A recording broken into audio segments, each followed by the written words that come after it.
আপনার মাধ্যমে আজকে আমরা শুধুমাত্র যে কিছু বিগত আন্দোলন সংগ্রামে রাজপথে বেড়ে ওঠা ব্যক্তিত্ব দিয়ে শুধু পাইনি, আমরা বেশ কিছু স্মার্ট এবং সুদর্শন এবং সুবক্তার কিছু ছাত্রতার বক্তব্য আমরা শোনার উপভোগ করেছি। প্রিয় ব্যক্তিবৃন্দ, ছাত্রদলের এই ধরনের সাহসী এবং এই সুবক্তা প্রায় রাজপথে পরীক্ষায় বারবার উত্তীর্ণ হয়েছে।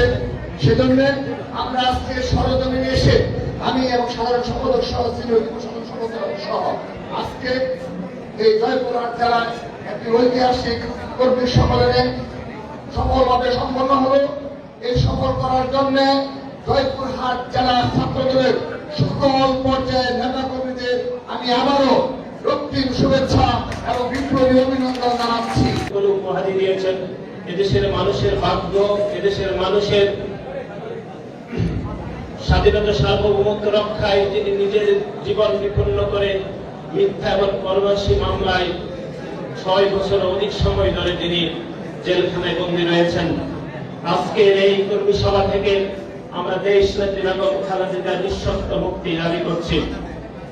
একই সাথে সাথে আপনারা জানেন যে দীর্ঘ 17 থেকে 18 বছর ধরে বাংলাদেশের আপামর জনসাধারণের নেতা, এদেশের 20 কোটি মানুষের যিনি আন্দোলন সংগ্রামের মাধ্যমে মানুষের মুক্তির অগ্রদূত হিসাবে আবির্ভূত হয়েছেন বাংলাদেশ জাতীয়তাবাদী ছাত্র দলের সাংগঠনিক অভিভাবক জনাব তারেক রহমান দীর্ঘ 17 থেকে 18 বছর ধরে এই খুনি সরকারের রোশানলে করে তিনি বিদেশে চিকিৎসাধীন রয়েছেন। তাদের কাজ মিলিয়ে রাজপথে আন্দোলন সংগ্রাম করেছি। প্রিয় বন্ধুগণ, নাসির উদ্দিন নাসির এই যে বিগত যতদিন আমি দায়িত্বে ছিলাম, আপনাদের সহযোগিতায় আমরা সর্বোত্তমভাবে সবসময় ছাত্রদল সবার আগে আন্দোলনে বলেন, সংগ্রামে বলেন, যে কোনো পরিবেশ পরিস্থিতিতে বলেন, সর্বপ্রথম জয়পুরহাট জেলা ছাত্রদল সবার আগে সব জায়গাতে উপস্থিত ছিলেন। তাদেরকে আপনারা প্রাধান্য দিবেন। আমাদের চাওয়া পাওয়া কিছু নাই। এই যে সামনে ছাত্রদলের ছেলেমেয়েরা দেখতেছে, আমাদের ভবিষ্যৎকে কিন্তু আমরা চিন্তা করি নাই। ছাত্র দলের আমরা একটা প্রেসিডেন্ট সেক্রেটারি আজকে 100 পেয়েছি, এর থেকে আনন্দ আর কিছু হতে পারে না। আমি এই চলমান আন্দোলনে দুটি কথা, এই জয়পুরহাটের দুটি চিত্র আমি তুলে ধরতে চাই। আমার পূর্ববর্তী বক্তব্য লেগেছেন জয়পুরহাটের মাটি ছাত্রদলের ঘাঁটি।